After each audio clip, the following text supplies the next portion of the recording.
Now, your forecast first, sponsored by Matex Heating, Cooling, and Plumbing. Well, a very cold night across central Illinois, but the snow is not falling like it was last night. We've still got a lot of roads that are being impacted, especially in some of the rural areas. It's about the cold tonight. We're now down to 5 below zero in Champaign. This is a real big-time cold with wind chills now at 16 degrees below zero in Champaign. This is dangerous cold out there once again, so as you head out the door in the morning, we are forecasting down around 5 below to start. But we've got some sunshine, but soon that will be replaced by more snow. We'll talk about just how much we are expecting the forecast when we come back. WCIA 3 News starts right now. Now on WCIA 3 News. A hostage call turned into a standoff in one city, how it came to an end.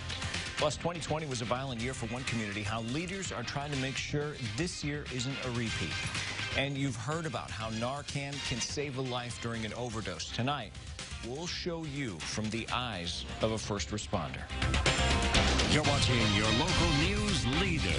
This is WCIA 3 News at 10. 2 o'clock this afternoon, we were called up here about a subject with a gun inside the trailer.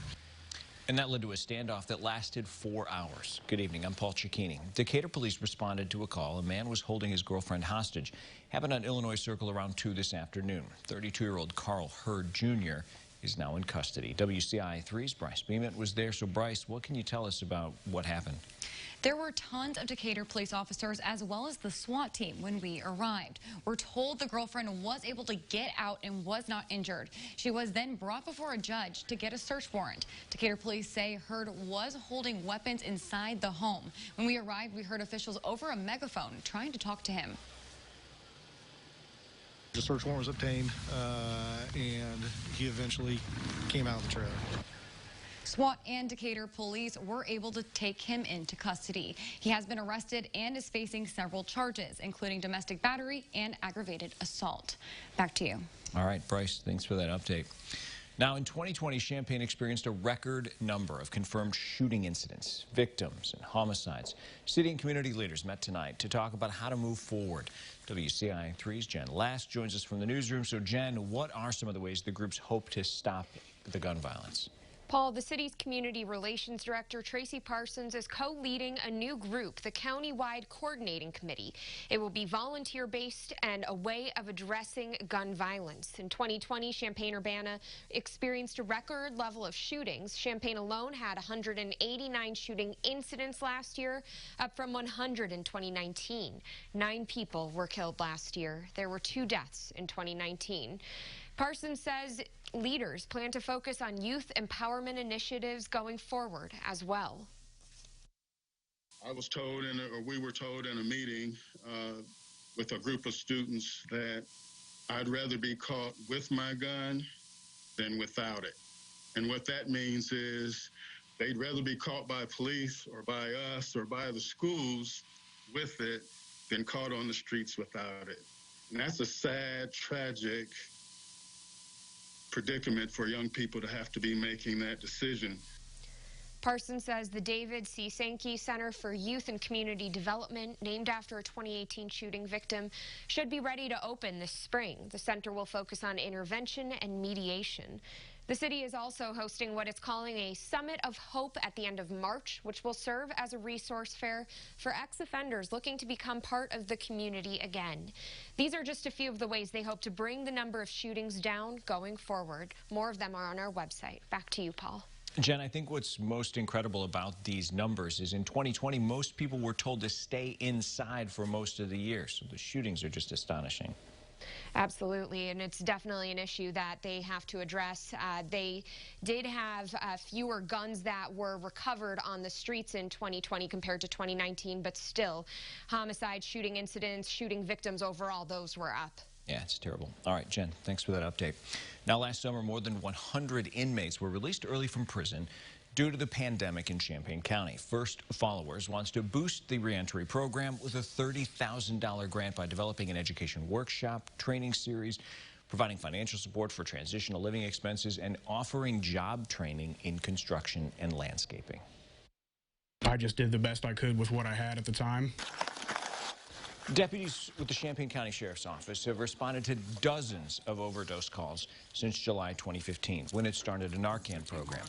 The majority of those calls came in 2019 and 2020. Tonight, we're going to show you from the perspective of Deputy Alex James, who arrived first to an overdose at a motel in Urbana.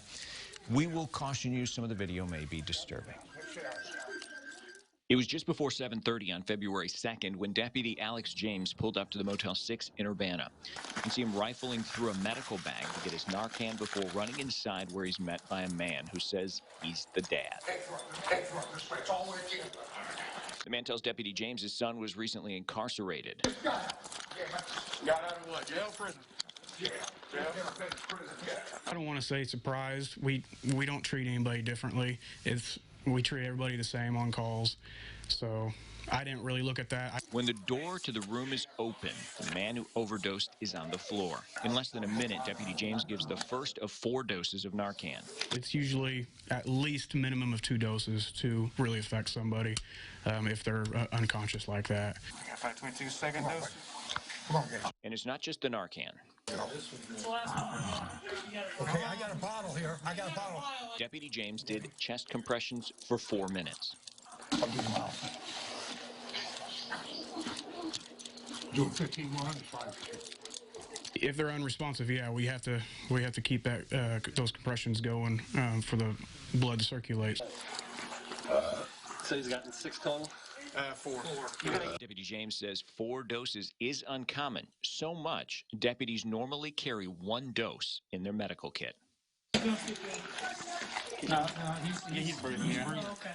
If it wasn't for the other deputies responding to the scene, it could have been a different outcome.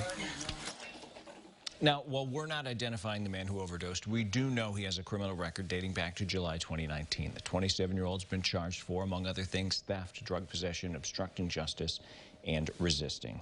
Now, of course, Narcan doesn't save everyone. Here's a look at overdose deaths recorded by the State Department of Public Health from the last 3 years. As you can see, overdose deaths increased from 2018 to 2019, and 2020 was on track to be far deadlier. From one health concern to another, the state is announcing more than 1,300 new cases of COVID-19. 32 more people have died since yesterday. Positivity rate continues to decline, though, now at 3.4%. The winter weather is causing a delay in COVID-19 vaccine deliveries. Illinois got the notice from the federal government blaming adverse weather and road conditions.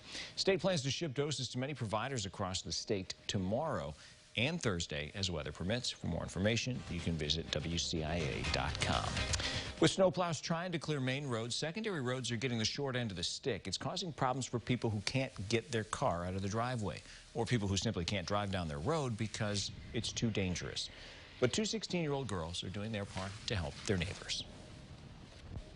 Well, to be honest, there's just so much snow everywhere, and the snowplows aren't doing it, so I guess it's up to us. One of their moms went sliding in the snow earlier, so they wanted to do their part to help the neighborhood. The Urbana Fire Department is asking people not to participate in one snow day activity in particular. With the cold weather, the department is asking people to stay away from icy lakes or ponds. They say it's dangerous to know whether they're completely frozen. And if you do see someone fall in, call 911 immediately. The department says do not try to walk on the ice to help them because you could also fall in. And if you do, here's some advice about what you should do next. Scream for help, see if they can get anyone's attention. Don't struggle, just try and remain calm and try and slowly get out of the ice. Fire department says at first you may experience shock, but once that fades, remain calm as much as you can and try to get help or get yourself out. But again, they are urging you to stay away from any frozen bodies of water. It's too cold and snowy to spend a lot of time outside right now, but pets do need exercise. When WCIA stopped by the dog park, it was empty today, but dog owners can still keep their dogs on the move inside, even in a small space. Trainer Jody Varner says you can play mentally stimulating games. For example, hide food under objects in muffin tins or blankets that they are allowed to play in. You want to be sure they've got all the mental stimulation that they can using things around the house or purchasing these puzzle toys. And they'll get tired because they're not used to using their brains that much. Varner says it's important to limit their time outside as well and to scoop out tunnels for them to go in. It's especially helpful for smaller dogs. You should also put your dogs in coats and boots to protect their paws. Road to the Big Ten tournament is quickly coming to an end, and the Illini, they simply cannot afford a loss tonight. Plus, balancing the state budget's never easy, especially this year. One politician says Republicans made it more difficult. Kevin? Ugh. That temperature off the top of the show was... Yeah. I was even a little surprised we already got down to 5 below. I was like, really cold. That thing ticked down to 5 below already? Did you have to check if it was a wind chill? Yeah, I know. I was like, wait a second here. Yeah, wind chill even worse. Okay, it's cold out there tonight. And again, we can't stress enough, dangerous cold and protecting the pipes. We'll talk about that. And the snow, there's another round tomorrow. We'll show you that coming up.